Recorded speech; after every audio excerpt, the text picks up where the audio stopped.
people like me and Kevin Guthrie showing up. We had enough of that last year, so we're prepared, but hopefully we get a respite for that. I know the summer has been really hot. I'm joined here today by our Chief Financial Officer, Blaise Ngolia, as well as Representative Will Robinson, and I want to thank them for their help in today's announcement. We also have our former Senate President, Bill Galvano, who is the Senate President. My first 2 years as governor, we accomplished an awful lot together. He was a great ally in really helping to catapult Florida to being the #1 state in so many different things and really the place to be. So I want to thank Bill for those years and continue to be a friend. And before I get into the gist of today's information, just as a Floridian, as somebody that grew up in West Central Florida, you know, I was sad to see the news that Hulk Hogan passed away today. He was a major icon for anybody in Gen X. I can tell you, growing up then in the 80s and particularly the early 90s, he was really big. And he actually really was a star first before even he was Hulkamania, but when he was Thunder Lips in Rocky III.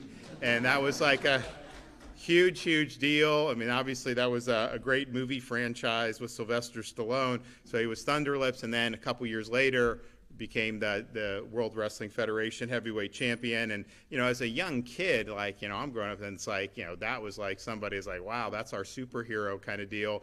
And the fact that he was from a Tampa Bay area when I'm growing up there, I was like, oh my gosh, like this guy lives in our area. And, you know, back then when they would do these big events like WrestleMania, you could go to it, which obviously I wasn't in a position to be able to go to, but they didn't have even pay-per-view where you would pay for it to come on the cable. They had closed circuit, so you could go to like a venue and they would play it on like a really big screen. And so like the first few WrestleManias, I think, were like that. And I remember WrestleMania 3. He was up. Hey, stop. Is that your fucking legacy? Get out of here. You bowed out to Get a out of fucking here. pedophile. Get out of here. You're a fucking pedophile. Get out of here. Donald Trump, Get out of here. Get out of here. Fuck you all. So you used to have the closed circuit. So you would go and you would have that, and then you'd just kind of watch it. So I just remember like WrestleMania 2, he's fighting Andre the Giant. And look, I was a kid. I didn't know that it was choreographed, right? I mean, I was like really worried that he was going to be able to do, but he slammed Andre the Giant. That was like a huge thing for like kids in that era. And so, you know, and we were with him just a couple of months ago. My kids got to meet him and everything. So I was really sad to see that. And our thoughts and prayers go out to his family and people throughout this region of Florida, because I know so many people cared about him. We are here today to continue our record of fiscal responsibility. And the state of Florida, I just signed a budget at the end of June, and the budget that I signed spends less than the budget that it replaced from the previous year. And that budget, after I did line item vetoes, spent less than the budget did the year before. How many other states can say that they're actually spending less year over year, especially when you have inflation? It's not been easy to do. There have been projects we've had to put a lot more money into because of the rising cost, and so there's a whole host of issues, you know, that go along when you have big inflation when you're managing these budgets. But we were able to do that, and if you look at our state government footprint, we have the lowest number of state workers per capita in the entire United States, and that's a huge thing. If you look at the amount of money our state spends, we have the second lowest per capita spending of anybody in the United States, any state in the United States. And if you compare us to our closest state in terms of population, which is New York, we actually have like 3 to 4 million more residents than they do. Their budget in New York, with 3 or 4 million fewer residents, almost twice the size of the budget of the state of Florida. I would rather have DMV in Florida than have to go in New York. I'd rather travel on our roads than theirs. We've done very well in education. So, you know, it shows that we do these things. And we've reduced taxes by more than has ever been done in Florida history over my tenure as governor, billions and billions of dollars. And even this year, we now have permanent tax exclusions for things like back to school and disaster preparedness. So at the beginning of August, you're going to have the full month of August. Every year now in Florida, unless the legislature changes the law in the future, will be tax-free for all the school supplies. And so, parents really appreciate that. We have no taxes on baby items now, and parents appreciate that. Just think all the diapers and things people go through when they're raising babies. So we've been a very big, good friend of taxpayers, and obviously no income tax. We're proud of that. But, within that framework of a light footprint fiscal responsibility, we have done really big things around the state of Florida. We've had record increases in teacher salaries. We've dedicated this year's budget $1.35 billion just for teacher pay increases for school districts and for public charter schools. We've done major investment, accelerated money to go to road projects, to accelerate these, to be able to get this done, because you have a state that's growing. And I'm not asking anyone to move here. I always say this, there's some governors, oh, please come to our state. Like, I don't do that, because when people come, there can be benefits, but it also creates challenges. And so it's but it's a free country, and I've got to deal with what it does. So we've done that, accelerated projects to where we're now going to be able to complete projects not even scheduled for next decade. We're going to get that done this decade, 5, 10, even 15 years ahead of schedule, depending on when it was initially budgeted for. And we do have some on the west coast of Florida that I think will be really, really meaningful. We've also just did an agreement with the Army Corps of Engineers. We've never dedicated this much investment in environmental restoration, Everglades restoration. Some of the things we've done with springs. We just opened the C-43 reservoir on the western side of Lake Okeechobee. And you remember, it was the year before I was governor, but 2018, you had the Army Corps, and the Army Corps manages Lake Okeechobee. They were discharging the water because it was getting too high, and they were worried about floods. But there was all these nutrients in the water, so they're discharging it into the estuaries. It's getting out into the Gulf, and that was mixing with the red tide, and so it really exacerbated it and made it, that was a really tough period. Well, now you have a reservoir there that we've now opened, and so if there's water, you need to store it. That reservoir is big enough to fit like 10 of Florida's universities inside this one reservoir. I mean, it's amazing how big it is. So you can do that, clean the water, and then send it where it needs to be sent at the appropriate time. So we've done huge with that, and we just announced the Army Corps is going to give us authority to do some of the federal projects that they're supposed to do. We just do them faster in Florida, so we want to be able to do that. So we're doing really big things, and we're using wisely. I think we're doing spending the way people want to see their tax dollars used on things that really benefit the state as a whole. So that's been our big focus. But we've done it within the context of being fiscally responsible. At the same time as Florida has done well, as we've been number one in a lot of things, including on net migration. Oh, and I forgot to mention the debt. This is one of my favorite things. So if you look at the state of Florida's debt that we have as a state, over the 180-year history, all the debt that's been racked up, since I've been governor, we've paid off more than 41% of it. And by the end of this fiscal year, we will have paid off almost 50% of the state's total historical debt. There aren't a lot of other places where the debt's declining, certainly not in Washington, D.C. They're on the pathway to have $41 trillion in national debt. And if you look at your share of the national debt, or of the state debt for a Floridian, it's about between $400 and $500 a person. Your share of the federal debt as a taxpayer is like $108,000 a person. And I'm just like, man, and that's obviously growing. 10 years ago, 15 years ago, Florida's, your share of Florida state debt as an individual Floridian was close to triple what it is now. So ours is going down in terms of what you want to do. And I think that's something that's really, really good. You look at some of these other states, they've got a lot of problems, but they're also financially insolvent. If you look 5 years into the future, 10 years in the future, you look at the Illinois, you look at the New York. I mean, California has a massive deficit. And you think to yourself, California has the most natural advantages of any state in the country. Beautiful parts of the state. They've got massive industries that have grown up there over many decades, including tech and venture capital and stuff, and yet they're hemorrhaging people and hemorrhaging tax revenue.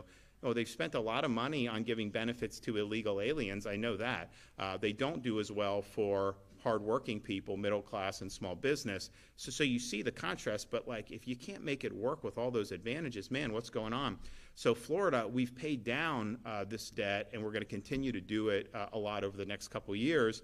Then you have the issue of our rainy day fund. So when I became governor till now, we've more than tripled the state's rainy day fund. In fact, we've put rainy day money in the rainy day fund to where we're not constitutionally able to do any more. We've maxed it out. And so if something happens, storms, we deal with it. If there's a downturn in the national economy and it affects us, we deal with it. So we're built for the long haul, and I think that that's really, really good to be able to do. So you have that as kind of the backdrop. But as Florida's done well, more people have wanted to move here. There were people that would leave some of these areas where there was high crime and everything, sight unseen. They would just buy homes in Florida, come down here. I mean, we had a period where it was really, really nuts. And so a lot of people have wanted to come. I think one of the things that's happened over the last 4 or 5 years, nationally, you've seen the average price of a home go up dramatically, even in areas where people are leaving. Part of it's the inflation. There's a lot of other factors in that. But then in Florida, there's been a strong demand to be here, so that's caused that to go up. Now, there's some benefits that if you're an existing homeowner and you bought your home 10 years ago for $250,000, then you may be able to sell it 10 years later around this period. Maybe you can sell it for $500,000, $600,000. I mean, people were definitely doing that. And so that's a source of wealth for individuals, and that's a positive. One of the negatives, it's harder for first-time home buyers to afford when you have that. So there's pluses and minuses for any time the economy does what it does on some of these things. But one of the things that happened was you buy a home, you're living in your home, the market's doing well in terms of house, the prices are going up, so your value is getting assessed higher. Well, that means you're paying more in property tax. And even people that have homesteads still have they do have increases built in. But then if you have people who have to move for a job or something like that, they're buying homes at higher level with much higher tax bases than what they would have had if they could have stayed in their old home. So that's created really a surge in property taxes that are being paid to local governments throughout the state of Florida. And some people will say, there are some areas that have actually increased millage rates. Oh, sorry about that. I should usually put that off. It's a telemarketer. You'd think I've never picked it up once. You'd think you'd stop calling, but that's not how they do. So you have the surge in revenue that's going in to these local governments, and then the question is okay, what are they doing with that money? And I think what a lot of taxpayers, they've been asking us, and I get talked about this anytime I go out, people say, hey, appreciate what you're doing on this, can you help us with property tax? And the answer is, directly, the state of Florida, we don't get property tax revenue.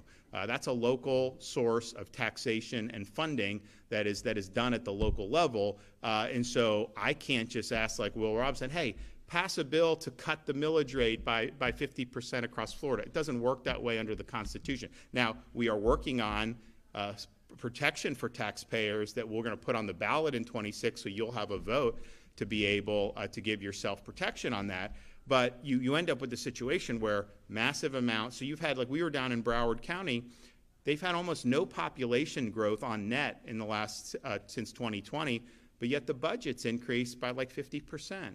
And you're thinking like, okay, well, yeah, there has been inflation, but like, man, that's something that's significant. So people have been asking, hey, we want property tax relief, you have this, paying a lot in property taxes, and then what are you getting for that extra revenue that's going in? Because, in 2020, we had police, we had fire, we had schools, we had all that. Like, no, we did not have any of that, but yet you have a huge increase in revenue, and where is that all revenue going? Now, some areas are growing more than others, so there's a lot of different factors, but there's been a lot of concern about, hey, we're paying all this property tax, where's it going? And so we started at the beginning of this year to kind of work with the framework that was done between the president and Elon Musk on the DOGE.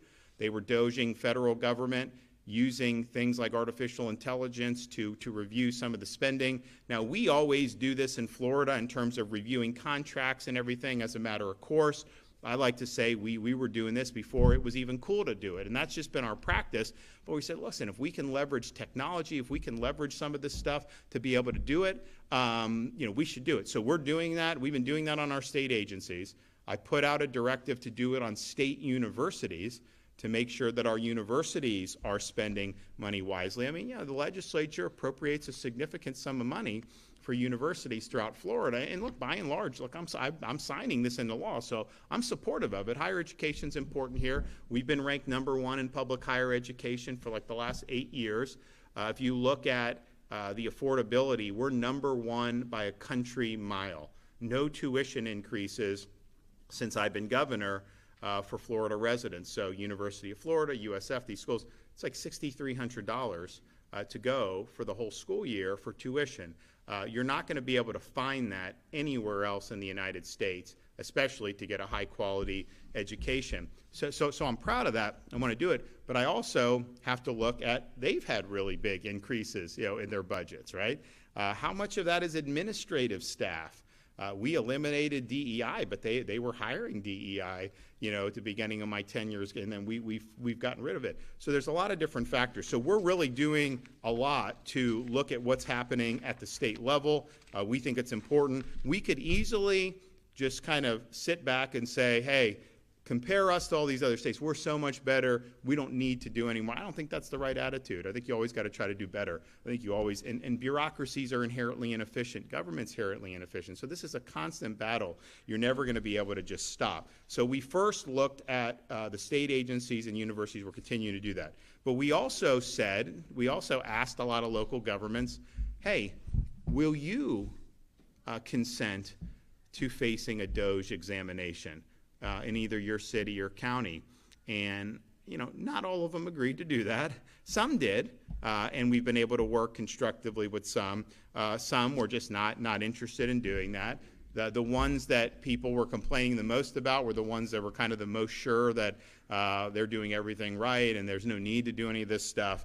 So we said, okay, we can't just do only who volunteers, but we need to really beef up the authority of the state to be able to conduct oversight and really have on-site inspections. I have the ability as governor of the Constitution, I can send a letter to any entity in the state, government entity, and say, I want information on X, Y, and Z.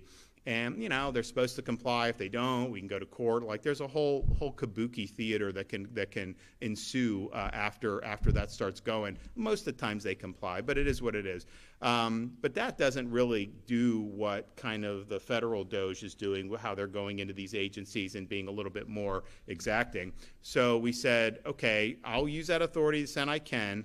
Now the CFO does have authority in Florida to conduct oversight and audits of any government agency that gets any state money. So almost every county or city likely gets some state funds at some point along the way, or certainly many of them do. And I know Blaise Ngoli, our new CFO, he's very much intent on utilizing the full authority in his office to hold any of those entities accountable, and he should. But we thought that we needed more than just that. So I worked with leaders particularly in the Florida Senate to include in this year's budget authority for our state DOGE team to go in and to conduct DOGE examinations and oversight of local governments in the state of Florida, the cities, the counties, also some you could have school districts, sheriff's departments, all these things that can be done.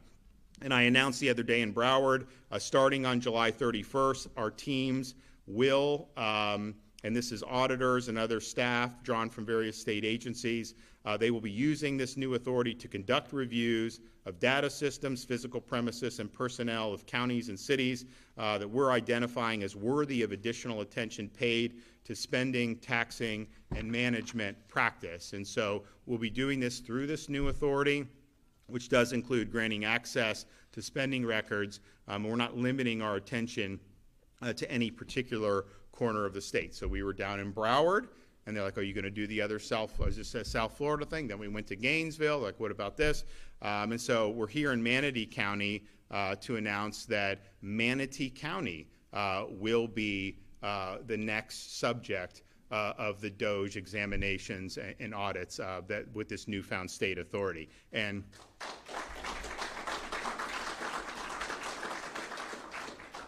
part of the reason is we've had a lot of feedback, a lot of concern. People have asked us to take a look at this when they found out that this was something that was in the budget. You have seen over the last 6 years, you've seen a really significant increase in spending at the county level. Property tax receipts have gone up 86% in the last 6 years in this county, and that's $213 million in increased collection. Now, there has been growth in Manatee, but it's been about 14%, and you compare that to the 86% of the property tax growth, there is some dissonance there. And so we're looking at the expanding budget. Where's the increase in spending? Where's the justification for that? How is that being done? And what's the basis or where are the pathways to put taxpayers first and give them a seat at the table on some of these stuff? I have looking around some of the areas throughout this country or throughout the state. There have definitely been some local governments I've seen that have had great opportunities to provide relief for taxpayers, and they just will not do it. Now we are going to see now under previous iterations of the Manatee County Commission, they have done certain things over the years, like DE&I, which we obviously don't think should be done at all, but certainly not with your tax dollars. And we knew that during the last 6-year fiscal period, there have been money added to Manatee's reserves, 161 million added.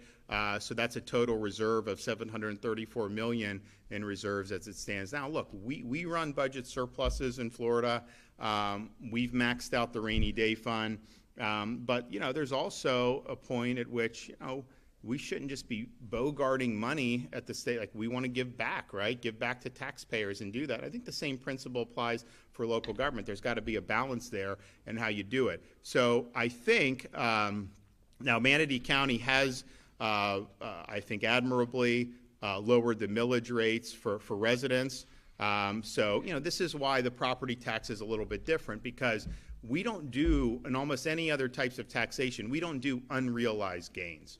So the legislature, county, city, wherever can set a tax rate, and then that's what you pay. So it's 6% for the sales tax at the state of Florida level. So if you go to a store, a lot of stuff actually isn't even subject to tax, most of the essentials, but the things that are, you're going to pay a 6% sales tax based on that. Now, you buy a car, you buy something, you don't then keep paying new assessed taxes based on the value of the automobile that you bought. It's like you pay the tax and you move on. So when you look at how localities deal with property taxes, there's a lot that will say, hey, we did not raise the millage rate.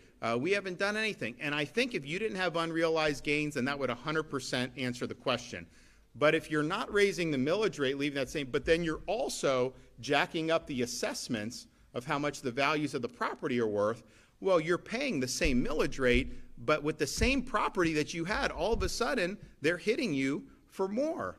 And obviously, if you're not homesteaded, then you get no protection from that exposure. But even the homestead, year after year, the cumulative increase of that, that can add up, particularly over this period of really high valuations. So you got to look at both. You got to look at what's the millage rate, and then how are they assessing the value of the property. And the thing is I'm not aware of there being a rush to assign properties lower when the market starts to go down, right? I mean, it's usually like if they've assessed your property at $500,000 as a homeowner, you're really never going to get lower than that, the way most property tax assessors operate. Now, there may be some in Florida that are willing to go lower, but I don't know that that would certainly be the exception to the rules. So we do appreciate lower millage rate, and I know taxpayers do appreciate it, but you also have to look at what is that assessment going and how does that make sense? Because there is a world where the millage rate being lower, you still will pay more net taxes if they assess your property high enough. So we got to keep both of those in mind. But I will say Manatee, unlike some of these other counties, have actually lowered the millage rate. And so when we're doing the DOGE, you know, when the locals are doing things good, you know, we want these folks that are conducting these examinations to talk about good things that have been done too. I mean, it's not just supposed to be negative. And so if there's things that give taxpayers confidence, then we want to be able to trumpet that as well. So Blaise Ngolia is going to be assisting in this and leading a lot of these efforts as well with his authority as the chief financial officer in the state of Florida. We send a lot of state money around to different entities, and I think that once you do that, you do have a right to know that they're using all the funds that they have appropriately. So I want to bring Blaise up to be able to talk about his responsibilities and his actions as CFO regarding not only Manatee DOGE but the DOGE efforts as well. And we will be rolling out more of these entities going forward. That will happen. Blaise.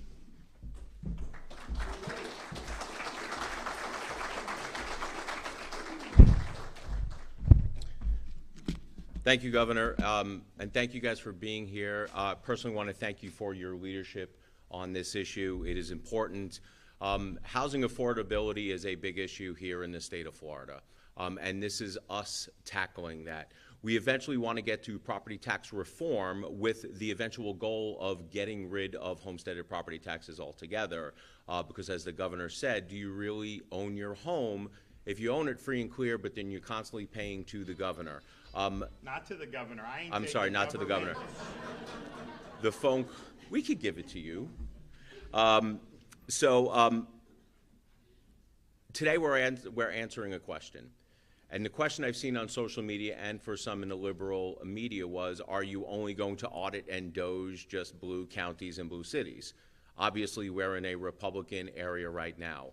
And I will tell you, for me personally, as a fiscal watchdog and as a friend of the taxpayer, it doesn't matter if a county or city is Republican-led or Democrat-led. What matters to me is if you are spending over and above what you should be spending. We have seen this game before. We saw it in the mid-2000s when we had the corresponding increase in property values and property taxes with it. We are seeing the same thing right now. Now, back then in the 2000s, there was basically a property tax revolt. We were almost taxing people out of their homes. And I'm sad to say that we are almost approaching that point right now. One of the reasons we have success in this great state is because of this man to my right. People are moving here. He's created the Freedom State out of the state of Florida. But with that, we wind up having higher property values. But there is something local governments can do, which is cut spending. Now, over the last 5 years, a lot of local governments, their budgets have gone up anywhere between 80 to 120%. They've basically doubled. And you have to ask yourself, are the taxpayers getting the most bang for their buck? Are local governments actually spending frugally, fiscally, as if it was their money? Now, the sad state of affairs is that most governments, most elected officials, they view it as not their money. We need to remind them that it's your money. It's not theirs. So governments really should not be increasing their budgets more than population growth and inflation growth. Anything over and above that should be looked at. And that is the effort of these audits. That is the efforts of Florida DOGE. That is what we're trying to do. We're trying to shine a light on excessive, wasteful spending. Here's a story for you. I cut my teeth. Some of you have seen my videos, Government Gone Wild, years ago. I started off, before I got elected, as an anti-tax activist, property tax activist. And for years I went around and I did seminars, live seminars, and I showed people locally what local county government was actually doing with their money. Now, there were a lot of Republicans on our county commission, and they would say, no, the information is inaccurate. No, the information is inaccurate. The liberal media would attack me and say my information was inaccurate. Fast forward, we went before a county commission meeting, and one of the Republican elected officials said, can we have somebody from budgeting up here? And this is all public record, to dispute what Mr. Ngolia is telling everyone. And after months and months and months of saying that all the information was accurate, they had to go on record in a public meeting and says, no, all of his information is accurate. And the reason why I tell you that is, look, I understand that there's Republicans on the county commission right now, right? Am I blaming the Republicans on the county commission? Maybe. It depends on what the audit comes back and what we find in terms of excessive spending. But it may be the bureaucrats underneath them that are telling them, no, we need this money. Somebody's sacred cow today means that you're probably being overtaxed. So we are going to look at this. We are going to report back. We are going to make suggestions to the local governments and make sure that they're right-sizing their budgets, because housing affordability is a big issue. I am committed to being a fiscal watchdog as your CFO. This governor is committed to making sure that local governments as well as state governments are spending your tax dollars wisely. I will tell you right now, you will have a taxpayer friend and advocate in the CFO's office the same way you have it in the governor's mansion. Governor, thank you for your leadership. I look forward to working with you on this.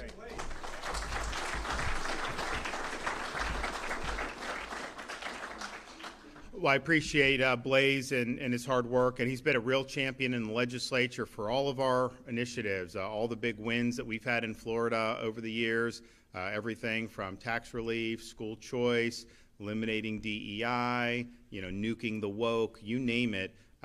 We've really been very aggressive across the board and have had great success. But I do think on the property tax, you don't want to be in a situation where you have folks that own their home. They've been working hard, many retired, and all of a sudden they can't afford to stay in because they have to just keep ponying up money, more and more money to the government. We have the luxury in Florida, given the tourist footprint, given a lot of the non-residents that have homes here, given the shape of our economy, to do this historic relief for folks. And, I think that your home should be your home, and I don't think you should be subject to taxation on it. And so that's what we're working to do, and there's a lot of work that's going to go into it. Ultimately, the voters are going to be the ones that are going to have to approve that, so you'll have an opportunity in 2026, I really believe, if the legislature is willing to do it. And, we got somebody, like Will definitely, he's all about, helping you on property tax. Got a lot of guys that want to do it, but, you have some that really want to try to throw sand in the gears, and they want to do the opposite of what they got elected on. That's just the reality. We see it in Tallahassee all the time. I just pointed out I launched Operation Vigilant Sentry year and a half ago, 2 years ago, to help stop all the flotillas coming in from Jamaica, Haiti, all these places with illegals. And the Coast Guard is there. They interdict most of them, but they're not enough. And it's a lot better since President Trump took office. But when Biden was there were some holes. He didn't put enough resources down. So I did the state of emergency. We beefed that up. And since we've done that, and so they just had a bust of folks. They had people in there from all across the Caribbean, and all illegal, and they were stopped.